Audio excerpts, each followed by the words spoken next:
బాబు test 4 explain చేస్తాను. దీన్నే P test అంటారు. పీ సిరీస్ టెస్ట్ లేదా ఆక్సిలరీ సిరీస్ టెస్ట్. ఇదేమంటే ఇచ్చిన సిరీస్ ఈ ఫామ్ లో ఉండాలి. సిగ్మా 1/n పవర్ p అంటే సపోజ్ సిగ్మా 1/n ఇట్లాంటి వాటికి ఈ టెస్ట్ అప్లై చేయాలి.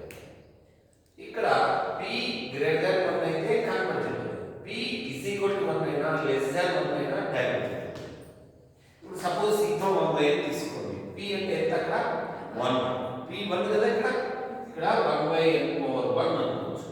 డినామినేటర్ లో n ఉన్నది, దాని పవర్ p పవర్ p 1 కాబట్టి ఇట్ ఈస్ డైవర్జెంట్. దీని ప్రకారం సిగ్మా 1/n స్క్వేర్ డినామినేటర్ లో n ఉంది, పవర్ ఎంత 2 ఉంది, గ్రేటర్ దాన్ 1 కాబట్టి ఇట్ ఈస్ కన్వర్జెంట్.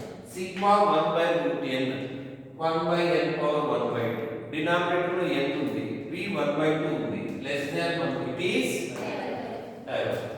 ఇలా మనం ఇది న్యూమరేటర్ లో ఉంది కాబట్టి డినామినేటర్ మార్చుకోలేదు. అర్థమైంది అనుకుంటా.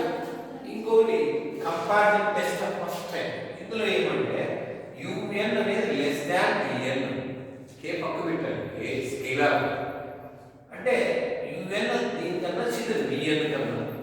ఇలా ఉన్నప్పుడు ఇది డైవర్జెంట్ అంటే ఇది డైవర్జెంట్ అవుతుంది, చిన్నది డైవర్జెంట్ అయితే పెద్దది డైవర్జెంట్ అవుతుంది, ఇది పెద్దది కన్వర్జెంట్ అయితే చిన్నది కన్వర్జెంట్. నేను చెప్పింది అర్థమైతే ఇప్పుడు ఎగ్జాంపుల్ ఇది తీసుకున్నాము. Sigma 1/log n. ఈ 1/log n అనేది 1/n కన్నా పెద్దది అన్నమాట. ఎలా అంటే log n always less than or equal to n అన్నమాట. So 1/log n greater than 1/n.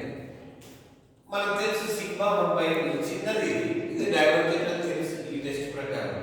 కాబట్టి ఇది కూడా ఏమవుతుంది డైవర్జెంట్. Any doubt? దీని మీద హోంవర్క్ ఇస్తాను, మీరు ఇప్పుడే